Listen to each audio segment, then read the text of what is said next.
dan saya sudah melihat semuanya, sangat valid untuk diseret ke meja pengadilan bahwa ini pondok pesantren ini bukti-buktinya mendukung bahwa dia itu terlibat dalam jaringan jamaah Islamiyah.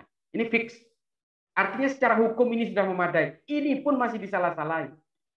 Dan sudah jelas Islam diturunkan di muka bumi ini untuk siapa? Untuk manusia dan kalangan jin. Agar apa? Untuk memperbaiki akhlak.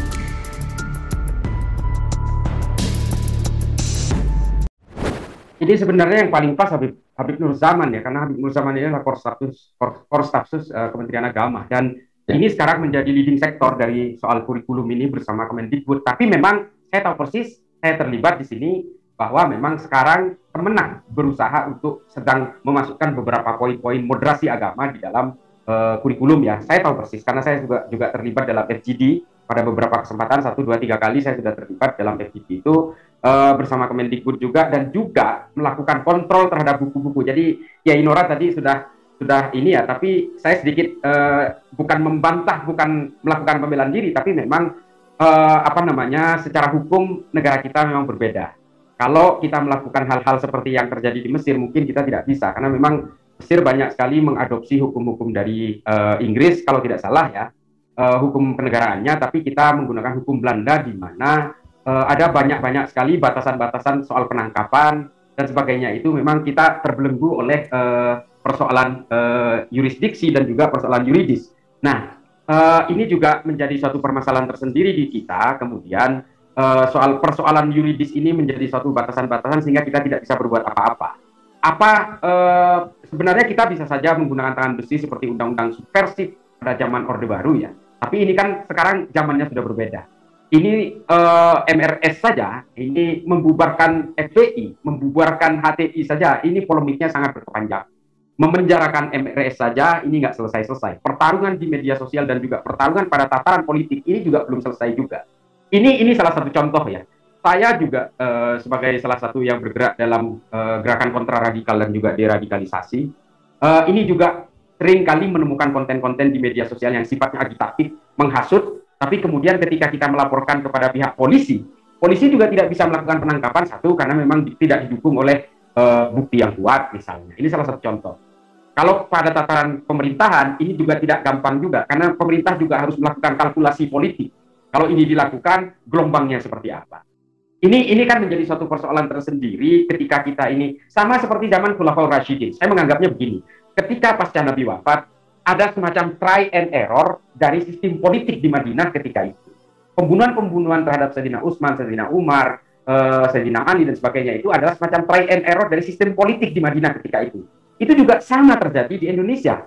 Kita ini kan baru saja berkenalan dengan demokrasi. Demokrasi itu kemudian membuka keran selebar-lebarnya kepada kebebasan berekspresi, kebebasan berserikat dan sebagainya. Ini yang dimanfaatkan oleh kelompok-kelompok seperti Hizbut Tahrir, Jamaah Islamiyah, JAD, DAK, DAS, MIT, MIB, ini kan semua dimanfaatkan.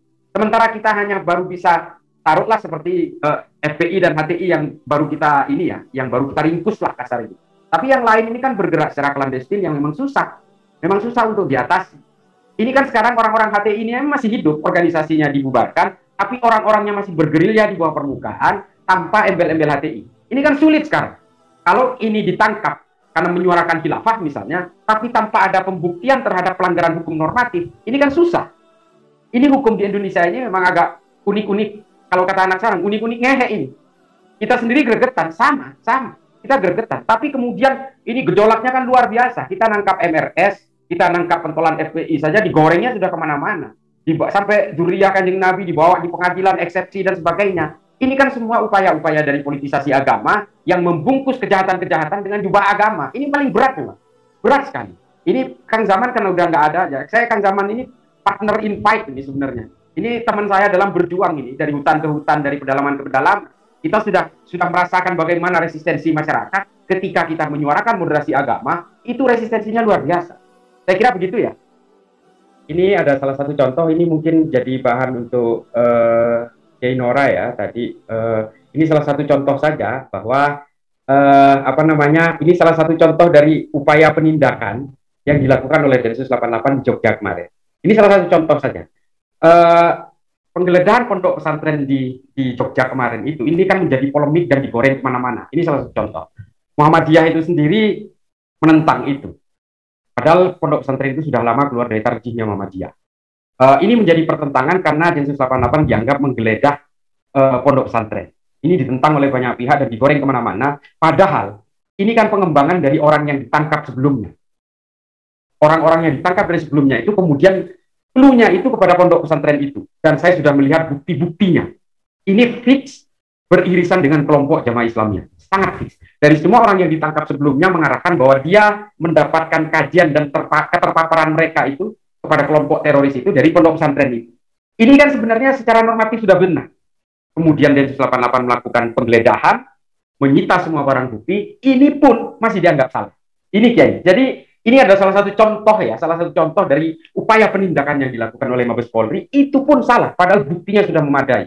Saya sudah melihat langsung hari ini, bukti-bukti itu dibawa ke Jakarta, dan saya sudah melihat semuanya, sangat valid untuk diseret ke meja pengadilan, bahwa ini, pondok pesantren ini, bukti-buktinya mendukung, bahwa dia itu terlibat dalam jaringan Jamaah Islamiyah. Ini fix. Artinya secara hukum ini sudah memadai, ini pun masih disalah-salahi. Dan yang menyalahkan ini bukan organisasi ece-ece, Muhammadiyah. Ya ini mohon maaf, saya tidak ingin, bukan soal lembaganya ya, tapi sebenarnya kalau kita mau menyadari terhadap upaya penindakan dan pencegahan radikalisme di Indonesia, hal-hal seperti ini tidak boleh dimaklumi. Artinya kita itu harus membela, bukan berarti karena asal entitas, tapi kalau memang terpapar ya terpapar saja. Karena memang terus terang saya nggak tahu ya, ini persoalan intoleransi dan amalia-amalia yang sifatnya mengafir-ngafirkan orang lain, ini kan bisa menyasar siapa saja. Bisa menyasar siapapun. Bisa jadi orang NU juga terpapar. Tapi alhamdulillah dari semua hasil bedah saya, irisan saya dari semua teroris yang ditahan, yang ditangkap, alhamdulillah tidak ada satupun dari NU. Tidak ada satupun. Itu 0%. Saya jamin. Karena saya sudah memprofiling dan mewawancarai face-to-face interview dengan kelompok-kelompok yang ditahan ini, yang ditangkap ini. Alhamdulillah tidak ada yang NU satupun. Tidak ada. Ini sebagai gambaran aja. Terima kasih. Mohon maaf ini tambahan ini mungkin untuk kita ketahui, mudah-mudahan ke depan ini pihak Mabes Polri bisa melakukan pencegahan sekaligus penindakan